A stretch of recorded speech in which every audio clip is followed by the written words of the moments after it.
Then the Sex Offense Treatment Board meeting is convening at 9:02 a.m. on May 15, 2020, the Health Licensing Office in Salem, Oregon. I will now call roll. Kelly Comenti. Here. Kelly Crane. Here. Bill Davis. Here. Joseph Ferguson. Here. Scott Brown. Yes. Malcolm McDonald.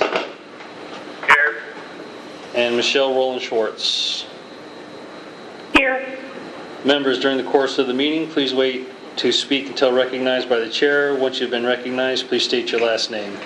Audience members are asked to sign in on the attendance roster. Public interested parties' feedback may be heard during the public and interested parties' feedback period if indicated on the agenda. Everyone is asked to use appropriate language, manners, and protocols when conducting board business. The meeting is called to order.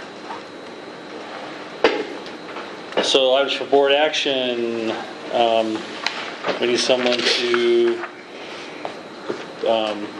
approve the agenda, make a motion to approve the agenda. This is Malcolm McDonald. I move to approve the agenda. This is Kelly Crane. I second. This is Kelly Crane. On the agenda, do we have to set our next board meeting?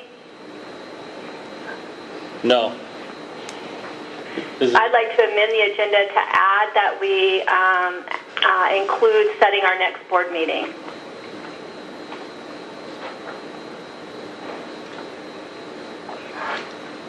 Okay. And I reverse my seconding based on that. Bob, this is Ann. The problem with that is we do not know when we are going to be able to resume regular board meetings with the COVID-19 concerns and the governor's state of emergency. Okay. And go ahead, Kelly. This is Kelly Crane again. I'm wondering, since we're able to do this meeting this way, is it possible that we can set a regular board meeting and conduct business this way again? Ann? We could. I would like to consult with Sylvie, though, on what that would look like. How far down the road are you thinking, Kelly? Well, I know that there is a number of concerns regarding, the new requirements for being certified that folks are wanting some answers to, and it really needs to come from the board. And so I think the sooner the better that some of those things can be addressed. Has anybody, Kelly, this is Bob, has anybody sent those questions and concerns to the office, to us, to Ann in specific? Not to me. This is Scott here. I think we were hoping to, or at least I was hoping to discuss some of that today. I'm getting several emails from people regarding concerns also. And they're fairly complex in the discussion.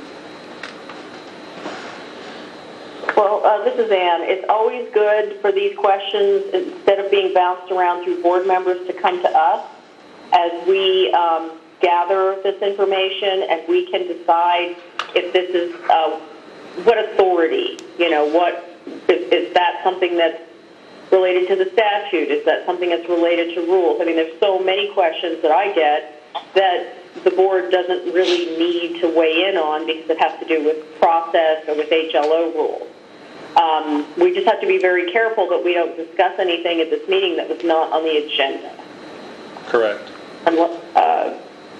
And board members, I probably don't need to remind you, but I'm going to anyway. If you're receiving emails and a number of you, 5 of you, are included in one email, that could be construed as a board meeting. So any questions you get with regards to board business, you want to make sure you send it to Ann and not respond, including the other board members. And then we can get that information compiled and can have conversations with the individual board members about the questions, and then we can get a board meeting together to discuss them in depth if that's the case. Okay? And actually, this is Ann, I would prefer if there's quote-unquote stuff circulating out there, and we get this with our other boards as well, why don't you forward it to me? I can gather it up. If there are themes that need to be addressed through the board, I can figure out how to route that stuff out. If it's a DOJ question, if it's statutory, if it needs to go to the board, and if so, what that would look like. Can you guys do that for me? And then we can figure out if this is something that the board needs to work on, or if this is a question that needs to go to another entity. Yes, Lindsay. I can do that. So we do, yeah. Yep. Okay, great. So why don't you do that? I'll figure out kind of what we're dealing with, and then if it's something that we need to get the board together on, I can discuss it with Sylvie. We can pick some dates, and we can arrange a teleconference, and then we can notice it appropriately and continue that way. Is that acceptable? Kelly Crane, that sounds great. Thank you, Ann. Oh, you're so welcome. Okay. So everybody has the other phone number that they need to call in on? Okay. Yes. Go ahead and hang up and give it a minute so we can get over there and call in, and I'll put this phone on mute. Thank you. We have to settle the Bill Davis. Yeah, Bill? Yeah, we have to, don't we have to approve the agenda first? I think you skipped that step. Did I skip it? We got into a discussion, but we didn't vote. Okay. Damn. Yeah, so you can just have it, make a motion. I'm still here. Scott's still here. And Kelly Michelle's Crane's still here. Oh, And Malcolm's still here. Joe's still here. okay. All right. Good call. All right, we'll do a roll call then. So for clarification, are we going to amend the agenda or not? So I withdraw my amendment. Okay. Okay, so, Well, Scott will follow through on his seconding of the original motion. okay, so let's start from the beginning real quick. So can we get a motion to approve the agenda? This is Malcolm. I move to approve the agenda. Second? This is Scott. I second. Okay, I'll do a roll call real quick. Kelly Clementi? Kelly Crane? Aye. Kelly Crane? Aye, yes. Bill Davis? Aye. Joseph Ferguson? Aye. Scott Brown? Aye. Malcolm McDonald? Aye. Michelle Rowland Schwartz? Aye. Which one? Just top one. Okay. And then I got to read something else for leaving public session. The Sexual Offense Treatment Board is now leaving the public meeting to deliberate on a contested case under ORS 192-690, subparagraph 1, at 9:10 a.m. on Friday, May 15th, 2020. The deliberation will not be recorded, and no final decisions will be made.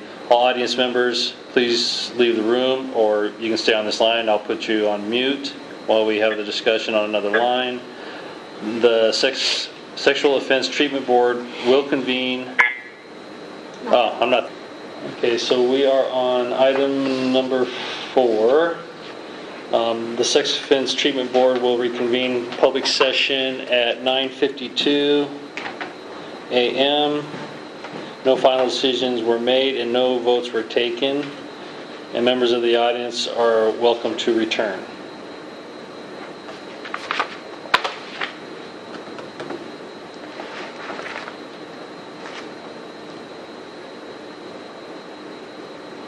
In case number 178494, did somebody say something?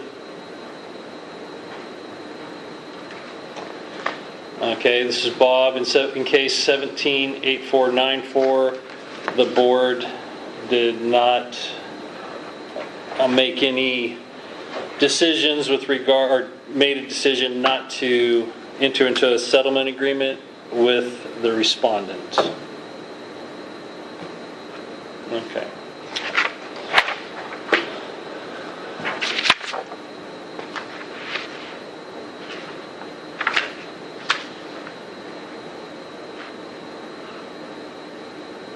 All right, I'll go into executive session. Is it, Maria? Okay. The Sexual Offense Treatment Board will now meet in executive session pursuant to ORS 192.660-2F and ORS 676-595 for the purpose of considering information related to investigation cases exempt from public disclosure at 9:54 a.m. on May 15, 2020. Representatives of the news, media, and designated staff shall be allowed to attend executive session. All of the members of the audience are required to leave the room. Are there any representatives of the news media in the audience? Seeing none. Recognizing there is no news media in attendance, all other audience members are asked to leave the room.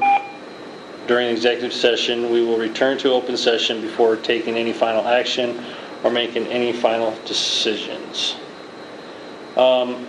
As it exited executive session and reconvening open session at 12 noon, no final decisions were made and no votes were taken in executive session. Gavel tapped. Members of the audience are welcome to return, and representatives of the media may once again report all board discussions and actions. Okay. It is proposed in case 18-8962 that respondent is issued a civil penalty in the amount of $5,000 with $2,500 stayed, provided there are no violations related to the board's laws and rules within 3 years of the issuance of the final order. Respondent must obtain a new supervisor who cannot be a former or current employer. Respondent's license is suspended for 4 months, and during the 4-month suspension, a minimum of 3 files are to be reviewed by the supervisor 2 times each month for a period of 12 months. The supervisor must be a clinical sex offender treatment provider approved by HLO. Respondent must provide HLO 3 names for approval. The supervisor cannot have any discipline within the last 5 years and must have held certification no less than 5 years. And respondent is responsible for costs associated with supervision and record reviews. Can somebody make a motion to approve that? Bob, you might want to change license to certification. He's losing his certification.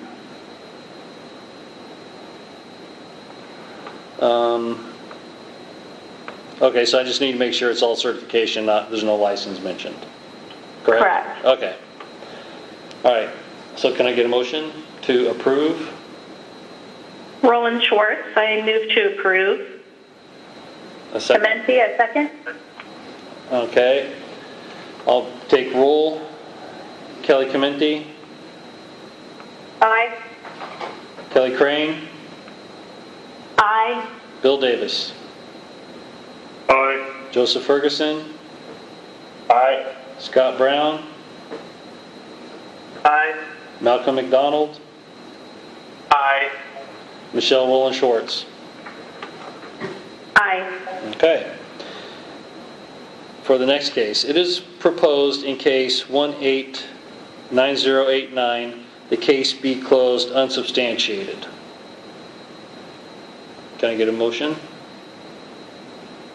Scott Brown, I motion. Joe Ferguson, second. Roll call. Kelly Clementi, Aye. Kelly Crane, Aye. Bill Davis, Aye. Joseph Ferguson, Aye. Scott Brown, Aye. Malcolm McDonald, Aye. and Michelle Worland Schwartz. Aye. Okay. It looks like we are done. Does anybody have any requests for the next board meeting? Whenever we have that, or they need to send them to Ann Thompson? And I think we had a discussion early on about that. We did. Okay. All right. Anybody have anything else? No? No. All Nope. right. Very good. Thank you so much. Hang on. Yeah, thanks, Hang everybody. on. Hold on.